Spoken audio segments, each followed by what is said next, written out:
I'm a bit disappointed in myself. I haven't done the courses that I set out to do. I didn't edit them yesterday. I did about half the work that I needed to do, and I'm pissed. But today I have a plan. I'm going to go to a coffee shop. Even though I cannot drink coffee, I'm going to have some tea. And I'm going to sit there and edit from a coffee shop. It's going to be a way better experience just because I have air conditioning. And here it's way too hot to do anything. I'm going to still stay home for filming, but outside I'm not going to. I forgot to say, Chocolate Man is back. I have a beautiful hot chocolate here. Mm. And I cannot wait to be done with this course thing. Yeah, it's been ah, damn. I also forgot to edit one of the exercises that I did yesterday. So that's bad. I need to work a bit on the workflow. I didn't really feel like working too much yesterday, even though I did. And I went out, I did some sports, and now I need to meet with two friends. Tomorrow is voting day. Yay! Everyone's freaked out. Oh, they're saying, oh, this election is gonna decide if we go to war or not. And I'm like, no, it's not such a big deal. Doesn't really matter. So don't stress about those things. It's not like usually stakes are not so high. People overestimate the severity of things, and they tend to put everything bad happening in the future. Like things are gonna get worse and worse and worse and worse. And I'm like, maybe not. Maybe they are gonna get better. It's so funny how people are kind of still complaining about the economy and things, and they don't realize that we've doubled our GDP. Like Romania has doubled their GDP in the last 2 years or 3 years, which isn't crazy, as opposed to other countries who are not really growing at all or even going down. Even the UK, of course, it's like 10 times bigger of an economy, but it's the United Kingdom. So, yeah.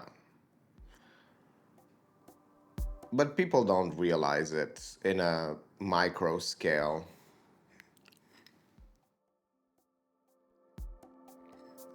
I don't know the details of how we got to grow so much in the last 2 years, in the last 2 or 3 years. I don't know. Maybe we've done something bad, and that's why. Or maybe we've done something good. Because GDP can grow in so many ways. You can just sell your country and grow your GDP for 5 years and then have nothing. So that can be a reason as well.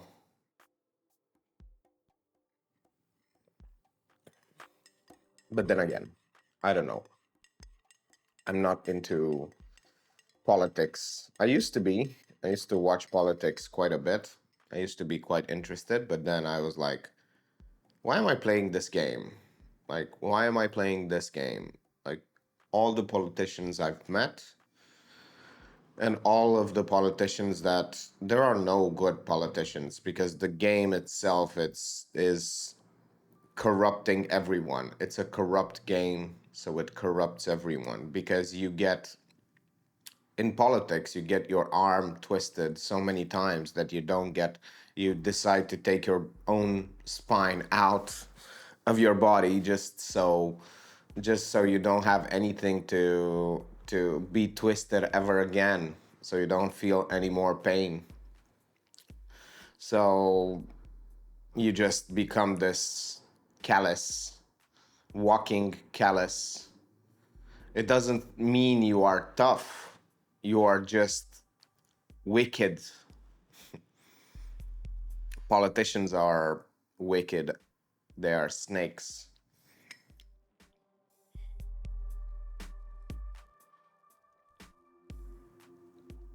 They are worse than, I don't know. They're just not sincere. You cannot. There is no sincere politician. There is no um, like good politicians.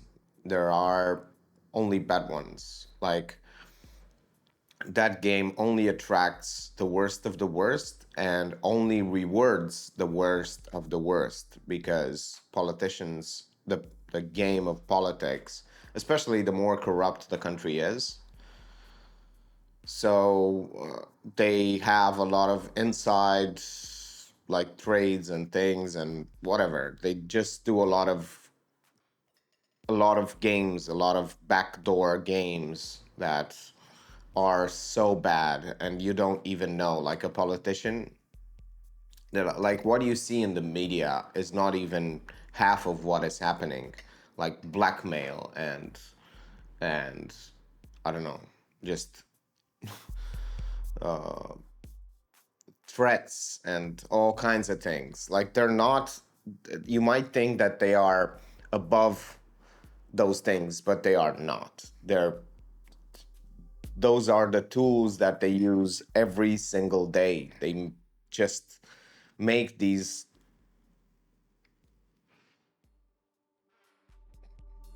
You might think that they write policy or they do anything. In fact, they don't. Like all the people beneath them do that. They are the ones who just like fight for their image, and they don't do anything. Like they just call some people and they tell them what to do, and then they kind of review, but sometimes don't even review anything. They don't even open, but they do. They are the like when you see in an office, you see the most dramatic person. That's what they are. They are the most dramatic, most vile, and vengeful person in the room, usually in the organization. That's exactly what they are. They are very media savvy, so they know how to lie quite a bit. They know how to get out of tough situations and they don't feel any embarrassment. They don't have those, that idea of embarrassment doesn't even come close. Like you have to get rid of that to be a politician. So no spine, no embarrassment, no nothing. So it's tough to really get good politicians just because they don't, like, the moment the other politicians start working their games on them, they either just go away and never do any politicking, or they transform into this malformed, vengeful person like the other ones. So yeah, super super bad how they are like hyenas. And if there are, like, the point is that the more corrupt the country, the more. I don't want to talk about politics. Let's talk about something else. I don't like talking about politics. How am I feeling? I'm feeling quite good. I'm waiting for a friend to give him a microphone, and then I'm going to go edit. I'm gonna go out with Sophie first, and then going to go to edit somewhere where I have air conditioning because I'm sweating already. The chocolate milk is almost done.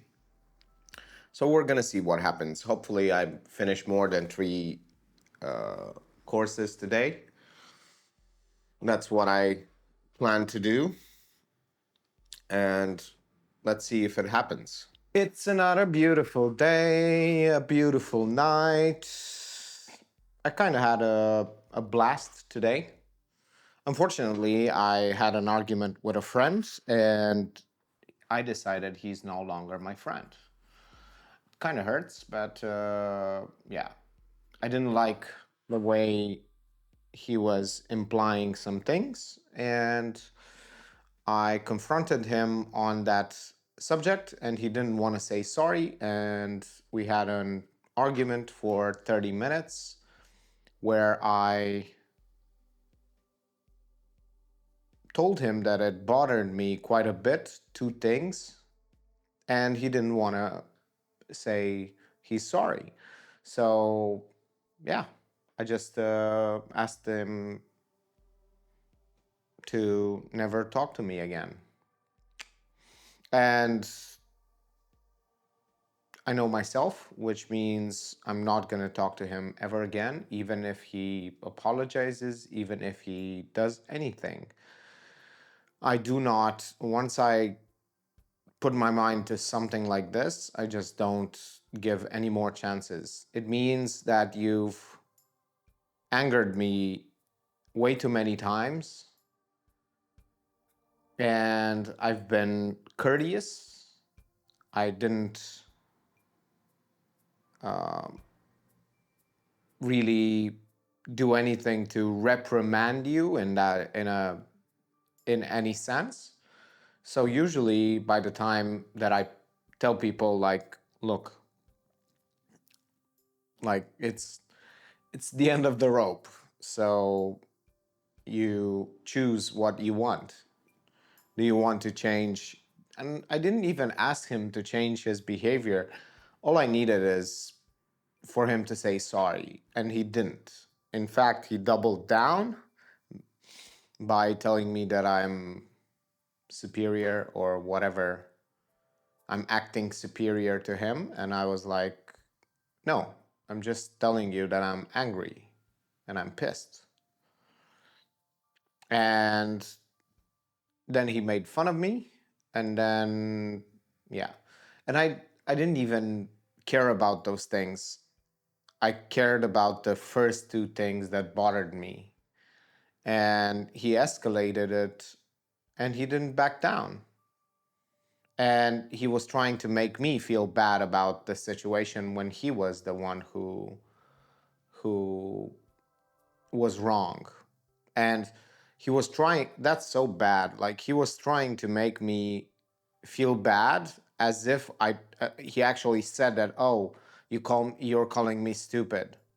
And I said, no, I would never call you stupid, and I never called you stupid. So he was trying to make me feel bad about that, even though that happened just in his mind. Like he was trying to say that I said that, but I didn't. And he knows that I didn't, but he was trying to say that I implied it, but I didn't imply it. I just said that I have a difference of opinion. I actually said, let's remember what I said. Oh, I, I said to him, please stop educating me on this subject. I don't want to be educated. I already know what I know, and I don't want to be educated on this subject. So that's what I did. And he told me, oh, the rest of us are stupid and you know it all. And I said, I didn't call anyone stupid. And yeah, and then he the argument continued on WhatsApp, and yeah, I he said again that, oh, you're making me stupid. No, I'm not. And I got very angry and very upset. And then I took action because I don't like to feel upset and angry, especially with friends. Like, I don't like friends. I don't like that most people underestimate me, and they always think that they know better than me, and that they always try to tell me, like, look, this is how it is, this is how it is, and I'm like, whatever. Like, people don't respect my opinions and my ideas, and they always question my actions, and they always question my resolve, my results, my they always think like it's so bad. Like, I don't understand why people feel they simply underestimate me, and it's weird, truly weird, because I feel the opposite. I feel like most of them don't really, they are usually way more prone to making awful mistakes and um emotional decisions. Yeah, it's weird. I was actually debating this, cutting ties with this friend for like 2 months, I think. So yeah, this was the I wasn't actively doing anything to piss him off or do anything, but um, yeah, we had an argument before, and I don't like arguments. And I told him, look, I'm never gonna debate with you whenever you say platitudes, and I didn't. But this time, he didn't say a platitude. He said something. He insinuated, well, he didn't insinuate, he actually said it. He said something very hurtful, and I didn't like it. And it was doubly hurtful because he was like, I told him like about 2 weeks ago, I think, a story that was really annoying to me that happened to me in a metro with a lady. And she commented about my dog. And I told him, and then this morning he said, oh, that lady was right. And I'm like, what the hell? Like, how can you, my friend, after I told you that that was so annoying, how can you say that that person was right, and you now hold the same belief that she held? And it is so frustrating to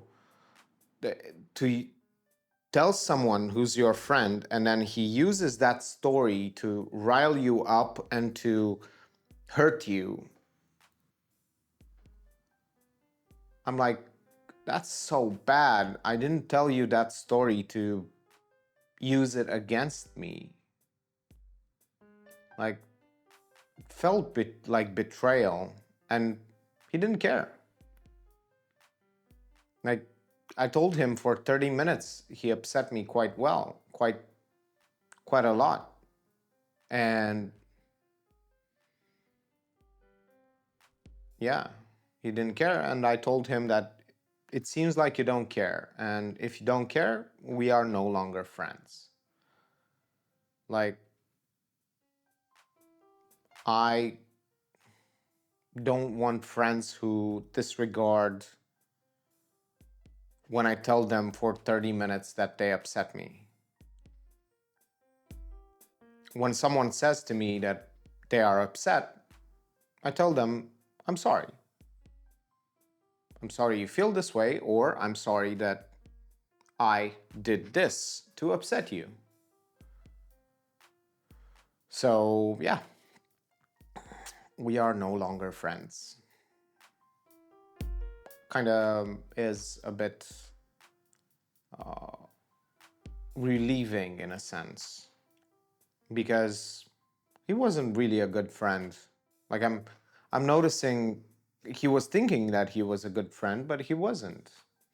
Like most of the times he just needed stuff from me. I was useful, and that's why he kept me around as a friend. Like I don't know.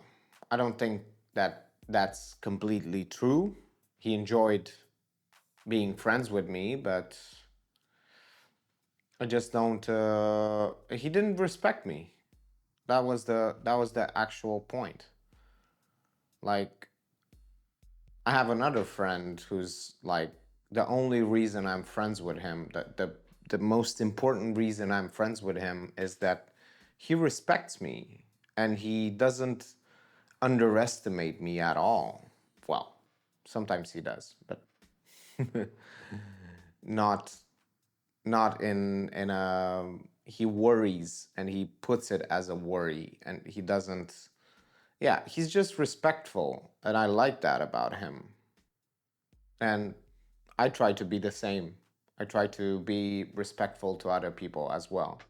But yeah, I'm not really able to be as respectful as him. But yeah, this other friend wasn't really,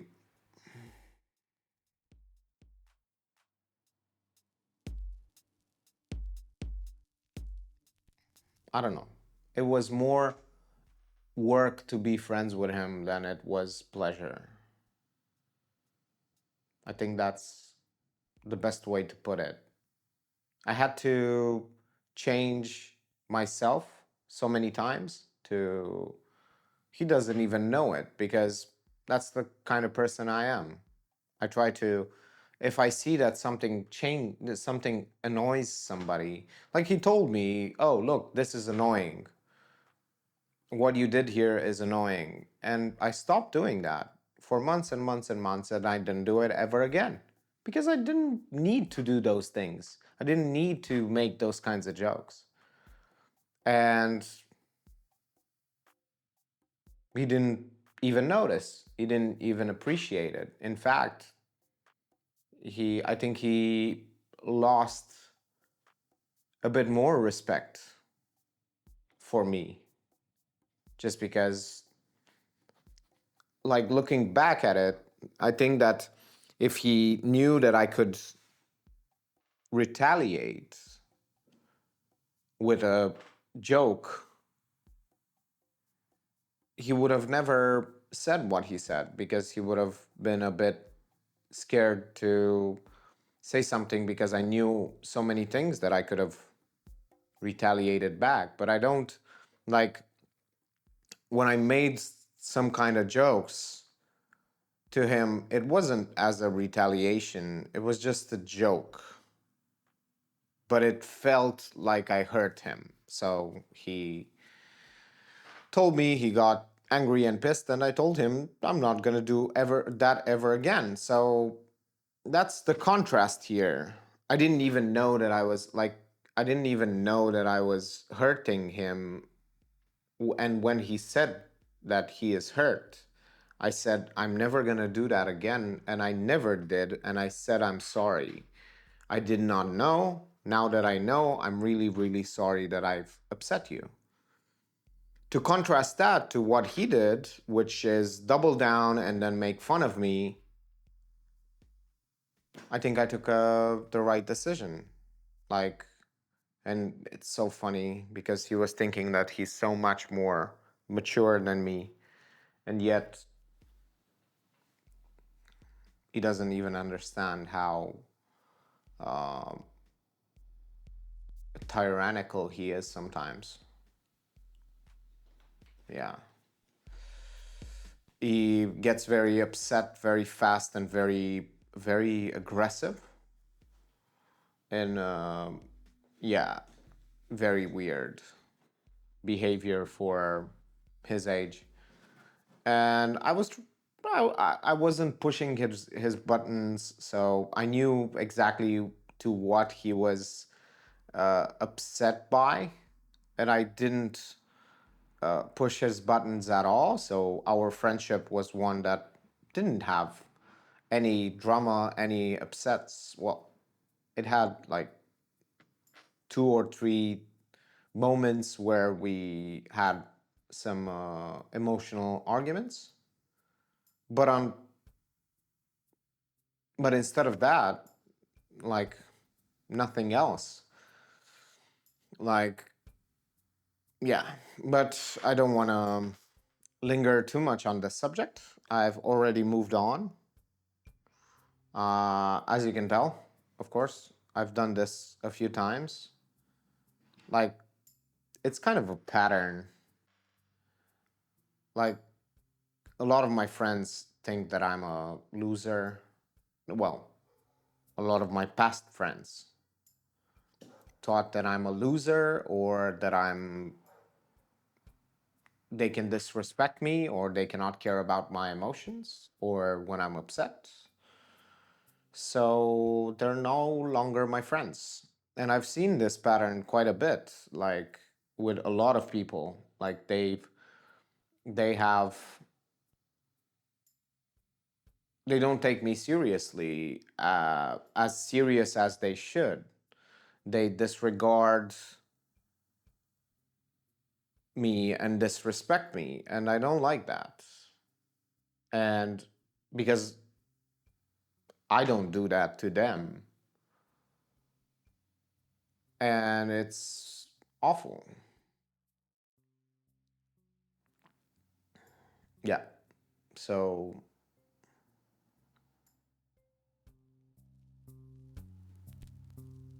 I don't know. I wanted to tell someone about this, but I didn't. I told the internet. So much better. Nobody's watching this video anyway, so it doesn't really matter. So, yeah, I'm going to edit some videos and then go to bed and watch some social media. On top of that, I was quite productive today. I don't know if I started this video with talking about that. I was quite productive. I messaged some of my other friends just to say hi and see what they're doing. All of them are in the mountains. I don't know why everyone is going to the mountains. Weird. Three of my friends are out in the mountains. Funny. Yeah. I kind of had not a lot of friends, but now, well, I do have friends, but they have jobs and things. So I need more friends than most people because I don't have a job. So I need a bit more friends because yeah, they have other I need more so I can have more social interactions. I cannot have like most people have like 4 or 5 friends. I cannot do with 4 or 5 friends. I need 15, 20 friends just to have a better social life. And I mean, even close friends, but yeah, it's very hard and difficult nowadays to build friendships. And yeah, could have, it's funny because I could have been friends with. I've seen some people in my life that I could have been friends with, and it never happened. It was it felt bad to know that I could have been friends with them. So I and it didn't happen, we had such a nice vibe together, and yeah, never happened. So that's, well, I think it takes two to tango. So you can't force friendship on people. But no matter what, I have Sophie, who's super, super friendly, and she doesn't upset me. I love her so much. Thank you for watching and see you tomorrow.